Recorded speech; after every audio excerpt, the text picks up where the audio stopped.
네, 교수님, 이번 시간에는 아까 말씀드렸던 리더를 위한 멘탈 수업 관련해서 제가 또 질문을 좀 뽑아봤는데요. 네네. 일단은 다들 궁금해하실 것 같아요. 그 탁월한 성과를 내면서도 행복한 성장을 이어가는 리더들의 공통점이 무엇인가라고 했을 때 자기 마음을 들여다보는 힘을 가지고 있다라고 책에 나와 있더라고요. 네네. 네, 이 자기 마음을 들여다본다는 뜻은 사실 앞전에도 잠깐 얘기하셨지만 한 번 더 설명해 주세요. 네, 이게 이제 자기 인식인데요. 이게 사실은 뭐 미움받을 용기가 있다, 내가 나를 잘 사랑한다, 뭐 내 단점까지 않는다, 뭐 이런 것들에는 사실은 내가 누구인지에 대한 좀 인식이 중요하고, 여기에는 우리가 행복에 있어서 중요한 관계가 이게 같이 함께 맞물려 들어갑니다. 왜냐면 계속 내가 나를 이렇게 본다고, 그리고 내가 어떤 사람들이 계속 쓴다고 해서 물론 이제 그러면 이제 내가 나를 알겠지만 스스로 내가 나를 바라보는 거는 한계가 있거든요. 그래서 우리가 친구 관계에서는 뭐 충고 조언일 수 있고 뭐 좀 리더십에서는 뭐 우리가 뭐 피드백이란 말 쓰고 뭐 거기서 뭐 충고 조언, 뭐 코칭 이런 말을 우리가 쓰지만, 그래서 나한테 뭐 사실을 얘기해 줄 사람은 또 있을 수 있는데 그 저항이 생기겠죠. 왜냐하면 나에 대한 애정이 없이 사실하면 그건 오히려 나한테 상처가 될 수 있잖아요. 그래서 자기 인식을 할 수 있다는 거는 사실 지금 내가 두 가지를 잘하고 있다는 거죠. 뭐냐면 내가 나를 바라볼 수 있는 힘과 용기도 있다는 거고, 동시에 right person, 바로 그 사람, 내 옆에 나를 정말 진심으로 나를 이해해주고, 이해는 내가 어떤 사람인지까지, 그리고 조언도 해주면서 안아줄 수 있는 그런 좋은 사람도 존재한다는 거기 때문에 네. 그거는 당연히 그런 사람이 되면 삶의 위로도 되고, 네. 네, 일에 있어서도 내가 좋은 리더로 리더십을 발휘하는데 네. 뭐 엄청난 뭐 힘이 될 수 있죠. 근데 이게 그래서 자기 인식이 잘 되지 않으면요, 이게 성장과 어떤 관계가 또 거꾸로 잘 맺어지기가 어렵거든요.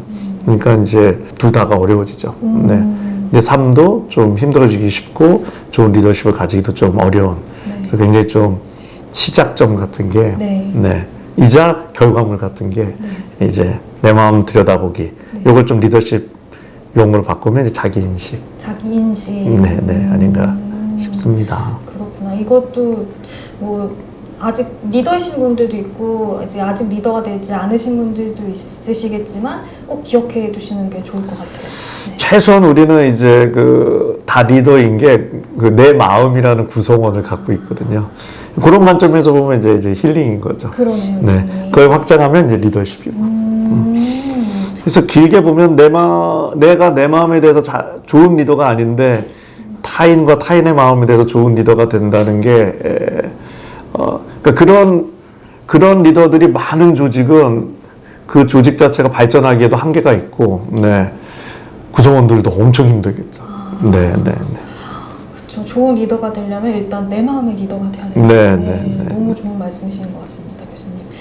그리고 또 이것도 저한테 약간의 웃음을 나오게 했던, 웃음 짓게 했던 그런 문구였는데, 회사에 또 또라이 질량의 법칙이라는 거 들어보셨어요, 교수님? 네.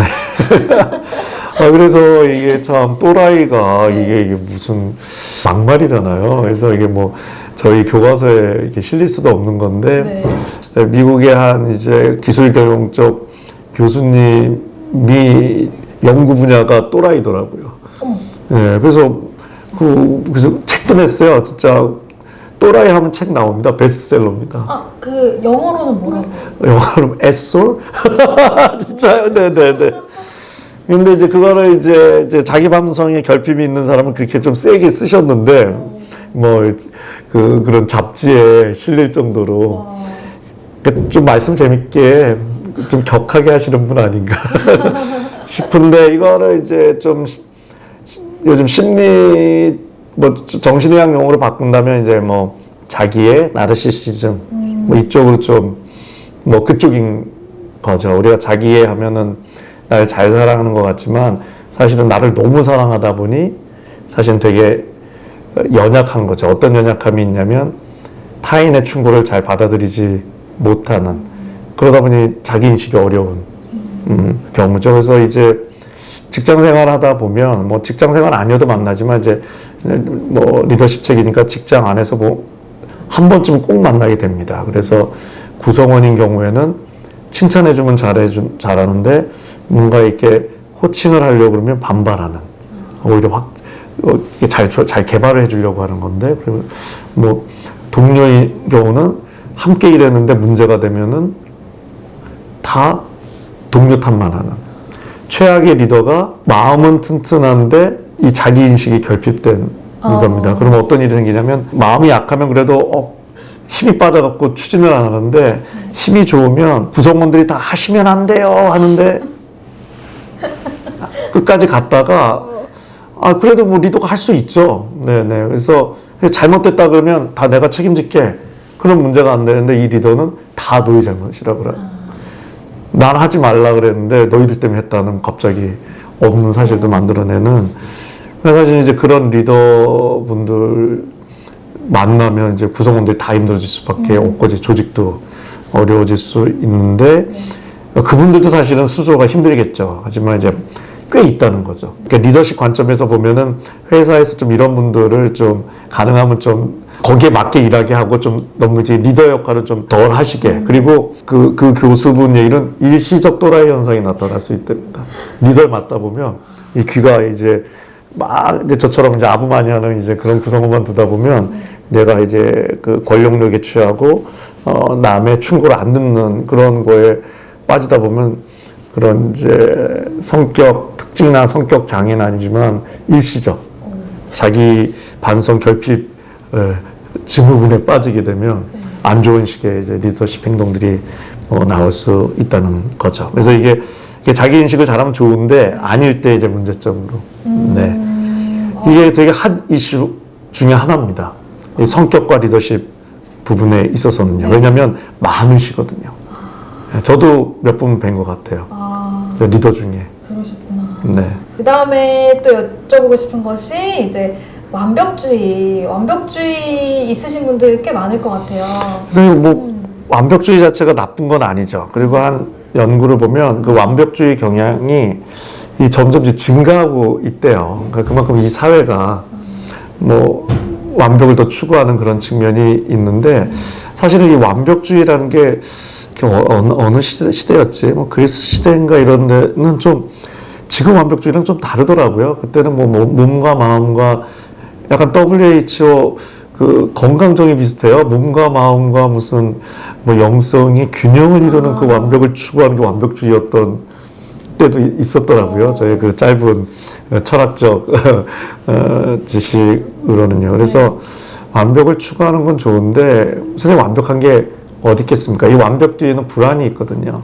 그래서 이게 심해지기 시작하면은 사실은 개인의 삶도 힘들어질 수 있고 업무도 힘들어지고 관계도 힘들어져서 리더라면 리더십에 있어서도 불편한 행동들이 나올 수 있죠. 완벽을 추구하는 것과 이제 완벽에 너무 주의에 빠져서 불안 행동이 나오는 건 좀 다른 부분 아닌가 싶습니다. 네. 그 완벽 뒤에 불안이 있다는 게 무슨 말씀이신지 알 것 같아요. 그렇죠. 네. 네, 네. 그래서 이게 불안이 나쁜 건 아닌데 식욕도 나쁜 건 아니죠. 근데 이제 너무 먹으면 이제 여러 가지 일들이 생기고 네. 그런 것처럼 네, 이제 완벽도 과도하면 적정이 있어야죠. 그래서 그거를 뭐 오래된 이론이지만 적정 스트레스 이론이라고 하지 않습니까? 네. 이제 시험 불안이 적당히 있는 학생들이 시험을 잘 본다는. 맞아. 예, 근데 이제 과도하면 뭐 오히려 자기 있는 그런 공부만큼 실력 발휘를 못 하지 않습니까? 뭐 실제 뇌 기능 떨어지고. 그래서 시험 불안 때문에 시험을 못 치는 친구들이 꽤 있다. 뭐 이런 연구 결과들도 있죠. 오늘 좀 이야기에서 벗어나지만. 회사에서도 그럴 수 있는 거죠. 너무 완벽주의에 빠졌다는 건 내가 불안감이 높다 보니 처음엔 도움이 되다가 뭐 예를 들어서 내가 뭐 어떤 프레젠테이션을 준비한다고 하는데 결과물이 나빠질 수가 있어요. 이 완벽주의에 빠지면 나오는 특징 중에 하나가 이 벼락치기를 점점 하게 됩니다. 완벽해야 된다고 하니까 일이 시작이 안 되는 거예요. 그래서 마감을 넘기든지 아니면 마감에 맞춰서 정신없이 하다 보니 결과물이 안 좋아지는 네, 이런 결과물이 안 좋거나 마감 넘기면 그 회사에서 그쵸. 좋은 평가 받기 아니죠. 어렵잖아요, 네. 사실은. 네. 그리고 피드백도 이제 사실은 받을 시간이 적어지게 되죠. 불완전해도 미리 내야 이런 게 좀 수정해서 좀 할까? 그럼 이제 완벽해질 수 있는데 이제 혼자서 피드백 없이 하려는 이제 이런 식으로 하다 보면은 네. 여러 가지 좀 불편한 네. 겪을 수 있죠. 네. 겪을 수 있죠. 그래서 보니까 그 완벽주의자를 위한 마음관리 기술을 조금 언급을 해주셨더라고요. 네, 네. 요 내용 네. 그래서 이 네. 완벽주의가 워낙 많다 보니까 이것도 뭐 제가 만든 건 아니고요. 좀 이렇게 나름 비즈니스 심리에서 좀 제한 연구들이 되어 있는데요. 되게 현실적인 거죠. 이 완벽을 내용의 완벽이 아니라 기한의 완벽으로 맞추라는 이야기가 있어요. 타임라인. 시간에 맞춰서 그 결과물을 뭐 서류다 주자는 거죠. 왜냐하면 그래야 피드백을 잘 받을 수 있어서 더 좋은 게 되고 네. 두 번째는 문제가 내가 완벽하다고 생각하는 거와 내 결과물을 받는 사람이 완벽하다는 거가 다를 수가 있다는 거예요. 그래서 이런 경험 많이 한다는 거예요. 나는 완벽하다고 냈는데 이게 뭐야 하는 경우가 있는가 하면 나는 엉성하게 냈는데 좋아. 그러면 이게 뭐지? 뭐가 완벽이지? 그러니까 그런 경험들을 하다 보면은 내가 이제 관점 전환도 되고 나도 성장하고 불필요한 완벽주의에 빠지지 않게 되기 때문에 시간에 대한 오히려 좀 완벽을 정해라. 내용보다는 그런 팁을 얘기하고요. 네. 그리고 이게 완벽주의에 빠지면 불안이 올라가기 때문에 부정적인 생각에 이제 되새김. 이거를 이제 뭐 반추라고도 하는데 뭐 사실 이제 저희들도 잘 안 쓰는 어려운 용어인데 그러니까 계속 걱정을 하는 겁니다. 이거 예를 들어 프레젠테이션 하는데 이게 나쁜 평가 받으면 어떡하지? 근데 사실은 그 시간에 뭐 하나라도 더 준비하고 피드백을 받고 좋은 데이터를 얻는 게 더 중요하지 걱정은 이 프로덕트의 질을 올리는데 아무런 도움이 안 되는 거지 않습니까? 그래서 이거는 그러니까 평소에 내 나름의 마음 관리 좀 뭐가 필요하다는 거죠. 차라리 뭐 산책을 한다든지 뭐 친구랑 좀 얘기를 한다든지 뭐 그러면서 좀 좋은 조언을 얻다든지 아니면 뭐 나만의 어떤 그 멘탈 브레이크라 그러죠. 너무 일에 몰입돼 있으니까 거기서 좀 빠져들어 나와서 내가 좀 나를 좀 쿨링 다운 할 수 있는 시킬 수 있는 그런 좀 활동을 해서 그 불안에 좀 고리를 끊는 그런 것들을 내가 좀 잘 갖춰줄 필요가 있다는 거죠. 왜냐하면 우리가 일만 하다 보면 사실은 이렇게 완벽주의 그 불안 이렇게 빠지기가 쉬운 좀 세상과 시스템이잖아요. 네. 회복 탄력성. 네. 마음의 근육, 긍정성을 회복하기 위한 마음의 근육을 회복 탄력성이라고 한다는데 이거 저도 너무 강화하고 싶거든요, 교수님. 그러니까요. 저도 강화하고 싶네요. 이거 방법이 있을까요? 그래서 이제 사실은 뭐 여러 가지 요소가 있지만 뭐 힐링이든 리더십이든 자기 인식을 잘하는 거랑 두 번째가 이제 긍정성인데 말씀드렸지만 자기 인식을 잘하려면 자기 인식을 잘하자로 되는 게 아니라 누군가 사람이 필요하다고 한 것처럼 긍정성도 긍정적으로 살자 해서 긍정적일 수 있으면 저도 안 되고 아무도 안 될 겁니다. 그래서 이제 뭐 오래된 용어지만 이제 회복 탄력성이라는 얘기를 하죠. 회복 탄력성이라는 용어 자체에 좀 슬픔이 좀 깃들어 있다고 생각을 해요. 회복을 한다는 게 뭔가요? 한 방 맞았다는 뜻이거든요. 그래서 이것도 팩트 체크를 하면 인생이 계속 맞는다는 거예요. 인생이 기본적으로. 아무리 우리가 피하려고 해도. 그러니까는 긍정성에 저는 제일 유사 단어가 회복 탄력성이라는 거는 계속 긍정적이라는 게 아니라 엄청 ud어 터지고 부정적이고 짜증도 나고 하는데 탄력적으로 회복을 잘해야 된다는 거죠. 그래서 그거는 사실서 어떤 거가 뭐 잘 탄력이 잘 되느냐는 지금 얘기되는 걸로는 사실 앞에 책에서 나온 그 연장선에 있는데 제가 앞에 책을 쓰고 그럴 때만 해도 대부분 정신의학 쪽에서 이야기됐던 게 요즘은 경영대에서 얘기하고 있거든요. 그래서 리더라면 요즘 연민 리더십, 자기 연민을 할 줄 알아야 돼. 그러니까 내 마음을 안아줄 줄 알아야 돼. 그러니까 내 마음을 안아주는 게 회복 탄력성인데 그럼 그게 뭐냐 구체적으로 요즘 방법론으로 얘기되는 건 하나가 연결이고 두 번째가 또 공간입니다. 근데 또 비즈니스 심리 쪽이니까 공간하면 애매하니까 요즘 또 유행어를 잘 쓰기 때문에 메타버스, 메타인지 이런 게 유행이잖아요. 그래서 메타뷰라고 한 발짝 물러서서 나를 보는 건데 이게 사실 우리가 다 하고 있는 거예요. 그 연결이라는 거는 뭔가 스마트폰도 가만히 쉬게 한다고 충전이 안 되는 것처럼 우리 마음도 좀 귀찮은 게요. 등산해서 지친 마음은 누워있으면 해결이 되는데 일이나 사람으로 지친 마음은 누워만 있는다고 이제 해결이 안 되는 거죠. 힐링 액티비티를 해줘야 되는데 이게 뭔가 전기는 아니지만 스마트폰처럼 우리도 나만의 에너지원을 연결해줘야 되는데 여러 가지가 있는데 제일 스트레스를 주는 거기도 하지만 제일 우리한테 에너지원이 되는 게 사실은 people, 사람이라는 거죠. 그래서 저는 이제 구체적인 팁으로는 1년에 한 명 새 친구 사귀기. 그래서 1년에 한 명 새 친구 사귀려면요. 한 달에 한 명씩 이렇게 누군가를 가슴에 대봐야 합니다. 그래서 이게 별거 아닌 것 같은데 우리가 오히려 학생 때까지는 그런 친구들이 많다가 실제 직장생활 막 하고 하다 보면 없어요. 수많은 사람 만나는데 그럴 여유조차 없거든요. 그래서 근데 그걸 실제로 했더니 그 자체가 되게 힐링이 되고 도움이 많이 되고 또 그런 사람이 뭐 꼭 같은 직장은 아니더라도 근데 특히 같은 직장 안에 있으면 더 좋죠. 공감대가 다르니까. 그래서 저도 이거는 3년 전부터 실천하고 있고요. 사실 이 책 같이 쓰신 분이 그 첫 해에 제 그 해의 힐링 프렌드인데 이게 또 같이 이 책도 쓰게 된 거죠. 이 의외로 힐링 프렌드로 만났는데 그런 분들이랑 콜라보가 잘 된다는 요즘 연구도 있고 하죠. 두 번째는 이제 우리가 이제 문화 힐링이라고 하는 건데요. 이게 뭐 우리가 산책이나 음악이나 뭐 미술 작품이나 뭐 그 어떤 거든 뭐 어떤 분은 드론을 날린다고 하는데 뭐 하늘을 보는 것도 될 수 있고요. 그런 걸 할 때 우리 마음이 이렇게 투사 기능이 있어서 네. 뭐 예를 들어서 제가 뭐 아주 간단하게 동시에 세 개를 이용할 수 있는 게 점심시간에 하늘을 보면서 음악을 들으면서 동시에 그 음악의 가사를 보면 자연과 문학과 음악이라는 이 세 가지 컨텐츠에 나를 이렇게 쏠 수가 있거든요. 이게 자동으로 일어나는 거죠. 그때 관객으로서 나를 볼 수 있는 일이 생긴다고 합니다. 그러면 주인공으로서의 나는 너무 힘들었죠. 이 코로나, 나는 운도 없어서 어떻게 하필이면 이 코로나 상황에서 이게 뭐람? 뭐 이게 주인공인데 우리가 그런 주인공을 영화관에서 보면 어떤가요? 야, 저런 상황에서도 참 열심히 일하는 주인공 멋있어. 결국 잘 될 거야.